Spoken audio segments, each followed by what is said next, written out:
asxaabta qaaliga ah mar kale ku soo dhawaada waxaan halkan kaga sii ambaqadeena tixanihii inoo socday ee Metro Garden tanina waa xalqadiisii shanaad ka hor inta aanan gudaha u gelin fadlan iska hubi in channelka subscribe ku yahay si aad qayb waliba uga mid noqoto sidoo kale video ha ka ilaawin like ta waxa uu leeyahay anigii adigaba halkan ayaan wada degeynaa Shinkai aad bay arintaas uga naxaysaa waxay leedahay adiga ma waalan tahay adigu ma wada degi karna halkan Tomin asigoo qoslaya ayaa wuxuu leeyahay dib malahan qolku waa u weyn yahay lab sariirna way taalaa adu sariirtaada ku seexo aniguna taydan ku seexanaya inta kadib Shinkai waxay dibadda u aadaysaa inay wax soo cunto markii la gaaray xilliga habeenkii Shinkai waxay soo diyaarinaysaa inay seexato hase ahaatee ninkii Tomin ahaa ayaa halkan ka soo baxaya asigoo soo qabaystay inta kadib way naxaysaa wuxuuna leeyahay waan ogahay inaan qurux badanahay laakiin sidaas oo dhan ha soo eegin hadii kala xaaladihii way isbedelayaan Shinkai waxay leedahay yaa ku soo eegaya inta kadib Tomin waa uu soo ag fadhiisanaya Shinkai waxay weydiinaysaa adiga soo ma ahayn inaad sariirtaada seexato maxaa halkan ku soo fariisiyay Tomin ayaa dhahaya xitaa wax yar inaan kula fariisto oo kula sheekaysto miyo ogolid miya inta kadib Tomin waxa uu leeyahay waa run inaan adiga ka helay laakiin waxba ka baqin anigu kuma taaban doono inta adiga heli doonto Shinkai Tomin waxay leedahay kaale sariirta weyn seexo midan yar ana seexanay asaatay Tomin wuxuu leeyahay anigu ma doonayo sariirtaas inaan tago ilaa adiga aad ii tiraahdo waan ku jecelahay intaas kadib Tomin ayaa si kaftan u dhahaya waxaas dhan hadaan iska dhaafna ka war oo sariirtan yar aan ku wada seexanaanay adigaba Shinkai waxay ku cararaysaa sariirteeda hase ahaatee markii la gaaro habeen barka ayna hurdo ka soo dhicayso Shinkai waxay aadaysaa xeebta waxayna ku arkaysaa ninkii Meizu ah oo kaligiisa meel fadhiya Meizu maxaa kugu dhacay oo kaliya halkan u fadhisaa sidaad uga soo laabatay Paris adigu xaaladahaaga ma fiicno waan kugu wareeray inta kadib Meizu waxa ku seexanaya garabka Shinkai waxaanu leeyahay please 5 daqiiqo xataa sidaan ii ahaw wax weyn ayay ii taraysaa Meizu waxa uu leeyahay hurdo dhan way iga soo dhicwaysay laga yaabo hadii Shinkai adiga aad laabta igeliso inaan hurdi lahaa Shinkai waxay weydiinaysaa aaw gabadhii aad wadatay Kiki ahay Meizu wuxuu leeyahay run ahaantii anigu gabadhaas aqoon far badan uma lihi sidaas darteed gabadh aan aqoonina inaan laabteeda galo aad ay u adag tahay inta kadib Shinkai laabta ayay gelinaysaa waxayna leedahay Meizu weligaa ha isdhiibin wax yar kadib Meizu waxa uu leeyahay aniga lama qurxoono inaan laabtaada ku sii jiro markii aan Paris tagay aniga iyo Tanshin waan isku faraxsaneen laakiin maalmo kadib waxaan arkay Tanshin oo gibi ahaanba isbedeshay aniguna halkaas waxaan dareemay cidlo ceersilo waana isaga soo tagay inta kadib Meizu waxa uu leeyahay waa maxay sababta adiga aan kugu sheegay sheekooyinkayga khaaska ah laakiin waad ku mahadsantahay sida quruxda badan ee aad ii dhageysatay dhinaca kale Tomin waxa uu raadinayaa Shinkai kadibna way iska hor imaanayaan Shinkai waxay leedahay hurdo ayaa iga soo dhicwaysay sidaas darteed waxaan jeclaaday inaan banaanka iskaga soo wareego Tomin waxa uu leeyahay waa si wanaagsan laakiin hadii ay dhacdo mar kale waa inaa ii sheegtaa markii aad baxayso sababtoo adiga ana mas'uul ka ah ma doonayo inay dhibaato ku soo gaarto Shiman ayaa si kaftan waxa uu leeyahay ilaan ninkan xalay dhan wuxuu jaranjarada hoosteeda u fadhiyay ilaan adiga ka maqnaa anigu waxaan islaa odayga wuu soo waala rabaa Tomin qorta ayuu ka qabanayaa Shinkai si uu gurigeeda u geeyo maalinta xigtay dhammaantood way wada ciyaarayaan hase ahaatee Tomin waxa uu dhageysanayaa Kiki sheekadeeda Kiki waxay leedahay ninkii Meizu ahaa xalay ilama seexanin waa uga tagay ma garanayo meesha uu ku maqnaa markiiba Tomin waxa uu soo xasuusanayaa in Shinkai asigana ay ka maqneed run ahaantii Tomin niyad aad u weyn ayuu dareemayaa inta kadib Tomin wuxuu u tagayaa Meizu wuxuuna leeyahay xalay ma aragtay Shinkai waan arkay xalay waxay doonaysay inay ku socsocoto xeebta agteeda kadib waqti yar ayaan wada qaadanay xubnaha F4 waxay akhrinayaan newska waxayna ku arkayaan in Tanshin ay guursanayso nin kale aad ayayna u naxayaan waxayna soo eegayaan Meizu inta kadib Tomin waxa uu weydiinayaa Meizu arinta arooska ee Tanshin adiga hore ma uga warhaysay Meizu waxa uu leeyahay waan ka warhayay inta kadib asxaabtiisa ayaa weydiinaya adiga arinkan sidee u aragtaa Meizu waxa uu leeyahay arooskeeda waxba igama gelin sababtoo aniga iyadaba mar hore ayaan kala tagnay Shinkai niyada waxay iska leedahay ilaan Meizu waxa uu isku bedelay waa arintan darteeda waa sax waa wax la murugoodo marka uu ka tago qof aad jeceshahay Shinkai habeenkeedii labaad hurdada waa ay ka soo dhicweynaysaa kadibna waxay soo aadaysaa dibadda inta kadib waxay arkaysaa in Meizu uu kaligiisa meel fadhiya waxay weydiinaysaa Meizu adigu ma fiican tahay Meizu waxa uu leeyahay waan ogahay qof walba inuu wanaagsan yahay markii aniga laga reebo Shinkai oo ilmeynaysa ayaa waxay leedahay adigu waxaad tahay wiil aad u wanaagsan waana hubaan wax walba inay ku hagaagi doonaan Meizu waxa uu leeyahay adiga maxaad u oonaysaa aniga waa fiicanahay orod qolkaaga aad aniga dhankayga ha ka fikirin anigu xitaa ma garanayo sababtaan u oonaya laakiin waxaan ogahay inaan ka fikiro adiga iyo Tanshin khilaafaadkiina run ahaantii aad ay ii saameynaysaa murugadaada sababtoo ah waa murugadeeda inta kadib Meizu waxa uu bilaabayaa inuu ilanta ka tirtiro waxa uu leeyahay fiicnaan laheeda adiga inaan ku jeclaado waa uu dhunkanaya inta kadib Tomin waa uu arkaya waxa ay sameynayaan Meizu iyo Shinkai Tomin oo xanaaqsan waxa uu fiir dhulka la dhigayaa ninkii Meizu ahaa Shinkai ayaa isku dayaysa inay dejiso Tomin waxay leedahay horta ha degdeg weydiin aan ku sharxo xaaladdu sida ay tahay. Domin waxa uu leeyahay hay taaban qof yahay waxba aan isku falaynin. Ma garanaysaa intaan adiga ku jecelahay laakiin agtaada anigu waxba kama ihi. Xitaa waxaad ii qoor weysa inaad ixtiraamto. wax walba ayaad horteeda ku samaynaysaa. maanta laga bilaabo aniga adigu isma naqaana. Skiilo wixii hore ee dhexdeen ahaa.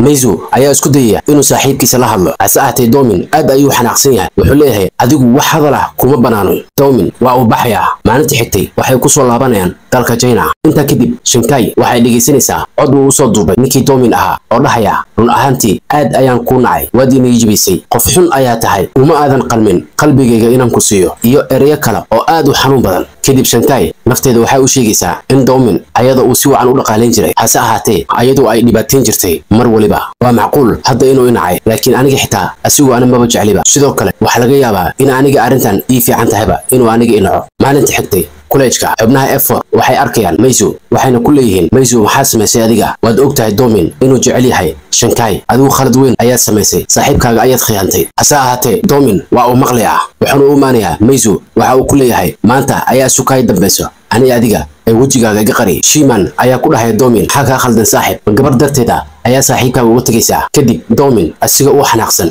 ayuu iska tegayaa. Shankai waxay imaanaysaa kuleejka waxayna arkaysaa Domin oo saaran xagga sare. kadib way eegaysaa asiguna waa uu ka sii jeesanayaa. ninkii Meizu ahaa asiguna wuxuu fadhiyaa halkii saqafka sare. Shankai waxay u tegaysaa Meizu waxayna u geynaysaa macmacaan. kadib Shankai waxay arkaysaa in Meizu uu sawiray qof. Shankai waxay leedahay qofkan waan garanayaa laakiin sawirka waxba ka dhiman. kadib waxay bilaabaysaa inay u samayso sunniyo. waxay leedahay hadda waa Domin waa uu xanaaqsan yahay. waxay u samaynaysaa geeso.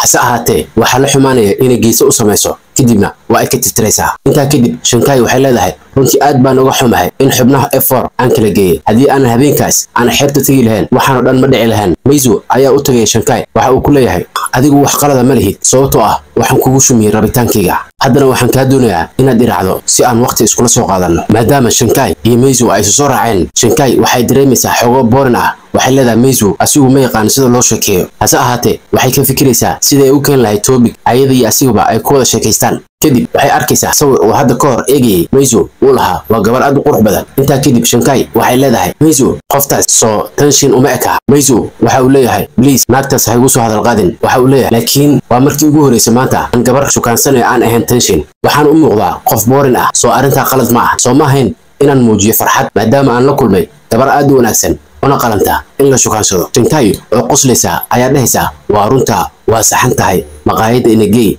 waqti badan halkaas ayaan ku wada qaadan karnaa. intaa kadib Shankai iyo Meizu waxay tegayaan maqaaxida. Shankai waxa ay dalbatay spicy food laakiin Meizu asigu ma jecla basbaaska inuu cuno. Shankai waa ay ku gubanaysaa basbaaska kadibna waxay bilaabaysaa inay biyo cabto. Meizu ayaa si kaftan u dhahaya waxaad cabaysaa waa farxal ee ma aha cabitaan.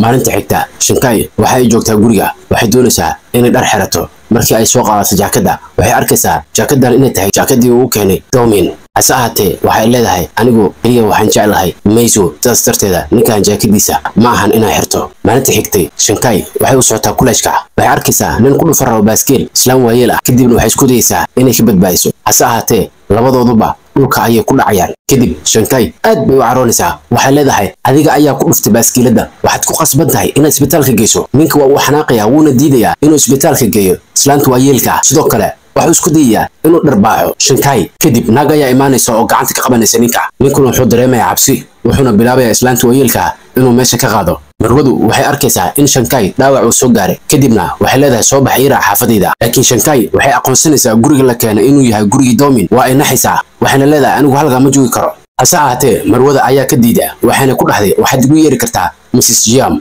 markiiba Shankai waxay ku fikiraysaa in marwada ay tahay gabadhii ka weyneed Domin. waxaa soo galaya kaaba shaqaalaha guriga wuxuu arkayaa Shankai. aye Shankai maxaa halkan ka haysaa ayuu leeyahay. Mrs. Jiam ayaa leedahay adigu gabadhan ma taqaanaa. haa gabadhan waxay galaaska la dhigataa Domin. marwadu waxay leedahay okay sidaa hadday tahay u yeer Domin. Mrs. Jiam ayaa weydiinaysa kaaba shaqaalaha oo adigu gabadhan miyaad garanaysaa. kaaba shaqaalaha ayaa waxa uu leeyahay haa waan garanayaa Domin ay isku kuleej yihiin. intaa kadib Mrs. Jiam waxay leedahay okay u yeer ninkii Domin ahaa. Shankai waa ay naxaysaa waxay leedahay maya Mrs. Jiam waxaan doonayaa inaan iminka baxo maxaa yeelay waxa ii yaalo assignments badan waxaan ku qasbanahay inaan xaliyo ayaga. Miss Jiam ayaa dhahaysa maxaa kugu dhaca adiga oo aadan warkiga u maqlaynin. Shinkai waxay bilaabaysaa inay dhudhuumato si ay u baxdo sababtoo waxay diidan tahay inay is arkaan ninkii Doomin ahaa. hase ahaatee waxay ku dullacaysaa ninkii Doomin ahaa. Doomin asiga oo xanaaqsan ayuu wuxuu leeyahay adigu halkan maxaad ka samaynaysaa? haye halkan waxaad u timid si aad ii tusto boyfriendkaaga cusub. waa sida soo maahan sheekadaada. Shinkai waxay leedahay isaga ma ahan boyfriendkayga. Doomin oo xanaaqsan waxa uu derbiga ku qabanayaa Shinkai waxa uuna ku leeyahay adiga ha iska dhigdhigin qof masaakiin ah. waan ku garanayaa wax badan ayaad khalad igu samaysay laakiin tan kaa yeeli maayo. waxaa maraysaa iminka inaad gurigayga igu soo gasho. Doomin waxa uu arkayaa dhaawaca ku yaala gacanta Shinkai.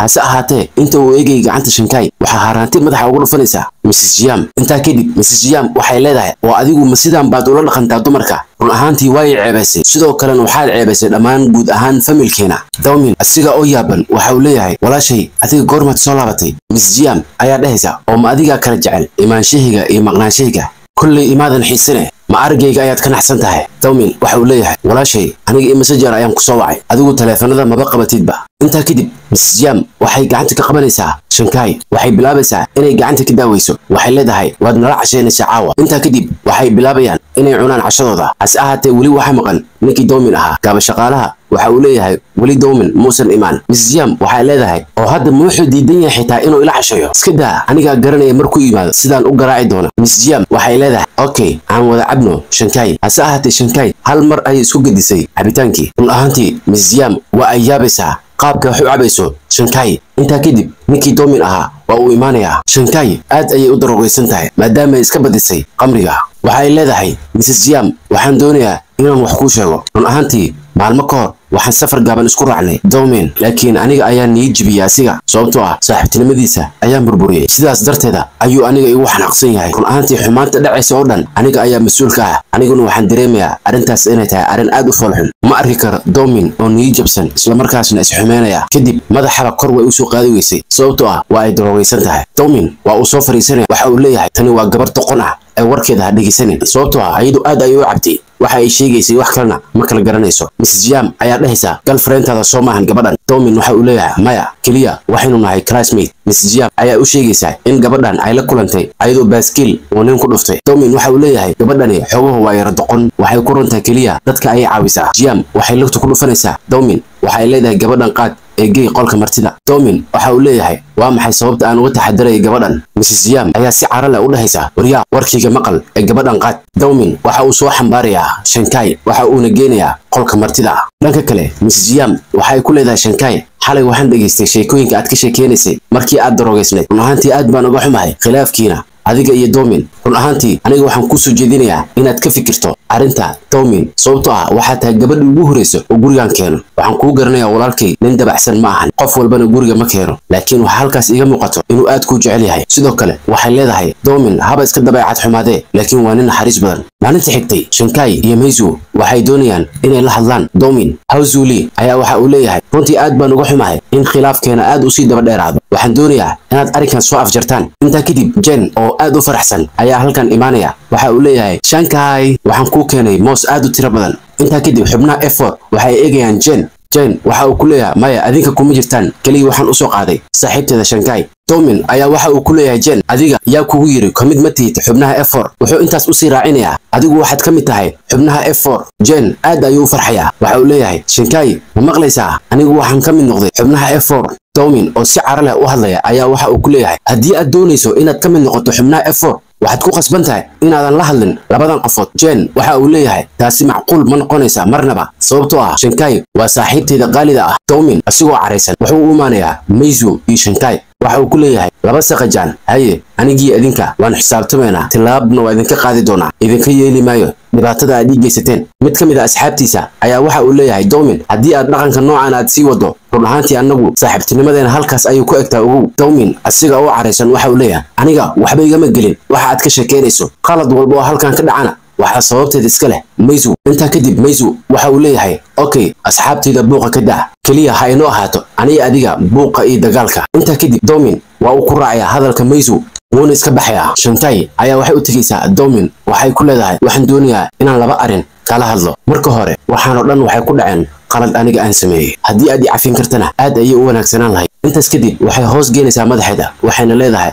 igraali noqo bliis qodobka labaad ee aan kala hadlayo waxa weeye waa arrinta ku saabsan adiga iyo Meizu iyo adiga waxaad ahaydeen saaxiibo aad isugu fiican ilaa yaraantiina ma ahan aniga darteeda inaad u kala tagtaan Doomin waxa uu leeyahay adigu weligaa aniga imaada raali gelin laakiin maanta waxaad ii raali gelinaysaa soo maahan inaad ka taxadirayso Meizu intaa kadib isagoo xanaaqsan ayuu ka tagayaa maalinta xigta xubnaha effort waxay ku kulmayaan xafiiskooda Jane oo ayaga la socday waxa uu doonayay inuu fadhiisto laakiin waxa ka diiday Shiman waxa uu leeyahay adigu ha fariisan sababtoo ah kamid ma tihid xubnaha effort Doomin ayaa waxa uu ku leeyahay no way Jane waxa uu kamid yahay xubnaha effort sababtoo ah Meizu xilligan laga bilaabo naga mid ma ahan sidaas darteeda Jane waa inaad adigu fariisataa mid kamid ah asxaabtiisa ayaa waxa uu ku leeyahay Doomin wax weyn baa kaa khaldan saaxiib adigu sidaa ma samayn kartid Doomin waxa uu leeyahay anagoo dhan waan wada ognahay in Meizu uu jecel yahay Tenshin maadaama ay ka tagtay Tenshin waxa uu doonayaa inuu isticmaalo maskiinta yar ee Shankai ayaduna gabar wax fahmaysa ma ahan sidaas darteeda ninkan wuxuu doonayaa in gabadhaas maskiinta uu isticmaalo adinkuna waxaad taageeraysaan nin danaysta ah oo doonaya gabadha maskiinta qalbigeeda inuu ku ciyaaro isagoo xanaaqsan ayuu iska tagayaa Shankai waxay tegaysaa guriga Mrs. Yam waxay doonaysaa inay la kulanto iyada intaa kadib waxay u sheegaysaa in xubnaha F4 ay isku wada dhaceen gaar ahaan Meizu iyo Doomin waxaan ka codsanayaa maadaama aad tahay walaashiisa ka weyn inaad la hadasho Doomin sababtoo xaaladiisa aad ay u xun tahay waxaan ka baqayaa naftiisa iyo asxaabtiisaba inuu dhibaato u geysto intaa kadib Mrs. Yam waxa ay ku jawaabaysaa run ahaantii anigu Doomin wax badan kama bedeli karo laakiin adigu waa bedeli kartaa Doomin sababtoo ah waxaan arkay inuu ku jecel yahay intaa kadib Shankai waxay u soo baxaysaa banaanka waxayna arkaysaa Doomin waxay ku leedahay ha u malaynin inaan adiga ka baqayo intaa kadib waxay leedahay anigu fikirkayga waa bedelay saacan wixii ka dambeeyana waxaan la shaqeynayaa ama aan la jiraa Meizu ee waxaad ka badin weyso adigu sameey intaa kadib Shankai waxay leedahay adigu maxaad la aamusan tahay oo kugu dhacay Doomin si aan la filin ayuu laabta u gelinayaa Shankai waxa uu leeyahay please kaliya ii sheeg inaad jeceshahay wax walba way hagaagayaan intaa kadib Shankai way aamusaysaa Doomin waxa uu leeyahay run ahaantii aniga qof doqon ayaan ahay waayo adiga ayaan ku jeclaaday waxa uu leeyahay ma garanayo waxa aan ku jeclaaday qurux la qaatana ma lihi balaayay gaabniinta badan intaa kadib waxa uu leeyahay u diyaar garooba dagaal dheer iyo cadaawad aad u fog adiga iyo saaxiibkaaga dhibanka ah waa uuna iska tagayaa maalintii xigtay Doomin waxa uu diyaarinayaa mooshin ka dhan ah Meizu iyo Shankai sababtoo waxa uu doonayaa Shankai inuu ka ceeriyo jaamacadda oo dhan hase ahaatee Jane ayaa waxa uu leeyahay meel loogu tashanaya Shankai in lagu ceeriyo jaamacadda anigu ma joogi karo mana ka mid ihi xubnaha sidaas darteeda waxaan doonayaa haddii ay ka tagto Shankai jaamacaddan aniguna ma ka mid noqon doono xubnaha F4 Doomin waxa uu leeyahay waxaad adigu ku hadlayso ma garanaysaa aniga waan ogahay waxaan ku hadlayaa waan jeclaa inaan ka mid noqdo xubnaha F4 laakiin hadday noqdaan xubnaha F4 mid loogu tashanayo cadaawadda iyo fogeynta iyo dhibaataynta Shankai anigu marna lagama yaabo inaan ka mid noqdo xubnaha F4 haddii aad isku daydaan inaad Shankai dhibaataysaan waxaad ogaanaysaan inaad noqonaysaan cadowgayga dhibaato walbana xaggiina ayay ku soo wajahan tahay mid ka mid ah xubnaha F4 waxa uu leeyahay adigu sidaas oo dhan maxay muhiim kugu tahay gabadhaas sababtoo ah adigu kuma jecla waxa ay doonaysaa oo ay jeceshahayna waa Meizu waxa uu leeyahay aniga waxba igama gelin laakiin Shankai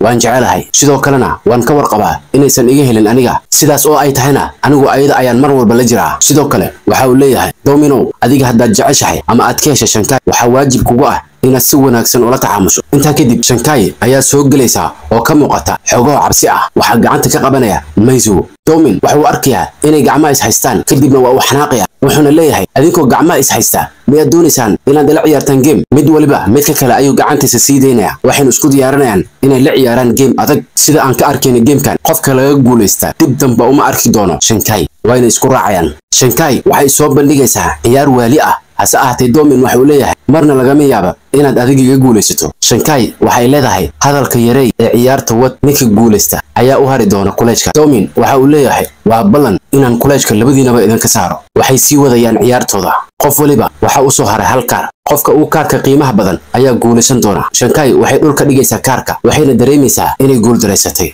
laakiin waxay arkaysaa Meizu inuu dhoola cadeynayo sidaas darteeda aad ayay u farxaysaa waxayna malaynaysaa inay ayagu guuleysteen Doomin ayaa noqonaya qofka ugu dambeeya ee dhigi doona kaarkiisa laakiin asigu waa uu fikirayaa kadib Shankai waxay leedahay kaarkaaga dhulka dhig hala arko haddii aan guul daraysto kuleejka waa aan ka tegayaa. intaa kadib Doomin waa uu isaga tegayaa ciyaarta. Shankai oo aad u faraxsan ayaa waxay leedahay waan guulaysanay. sababtu u tagayna waa inuu guul daraystay isaga, laakiin Meizu waxa uu leeyahay maya, asiga ayaa ka guulaystay sababtoo ah kaarka uu haystay ayaa ka qiimo badan kaarkaaga. Shankai waxay leedahay haddii uu guulaystay waa maxay sababta uga tagay ciyaarta. daawadaha sharafta leh fadlan ha ilaawin inaad subscribe saarto channelka. wixii faala ah fadlan inoogu reeb qaybta comments-ka. mahadsanid.